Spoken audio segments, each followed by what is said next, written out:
वाकड एका काळी फक्त फार्मलँड होतं, पण आज तोच पुण्यामधला टॉप रिअल इस्टेट लोकेशन आहे.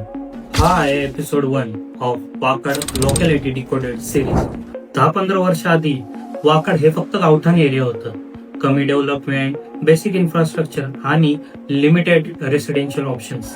खरा टर्निंग पॉइंट आला तो म्हणजे पुणे मुंबई हायवे कनेक्टिव्हिटी आणि हिंजवडी आयटी पार्कमुळे. आयटी जॉब्स मुळे प्रोफेशनल लोक आली आणि हाऊसिंगची डिमांड वाढत गेली. डेव्हलपर्सनी पोटेन्शियल ओळखलं आणि वाकड सिस्टमॅटिकली डेव्हलप होत गेला.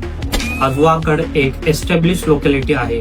स्कूल्स, मॉल्स, हॉस्पिटल्स आणि स्ट्रॉंग रेंटल मार्केट सोबत. म्हणून वाकड हा फक्त लोकेशन नाही, तर हिंजवडी आयटी पार्कच्या जीवावर उभा राहिलेला रेसिडेन्शियल मार्केट आहे.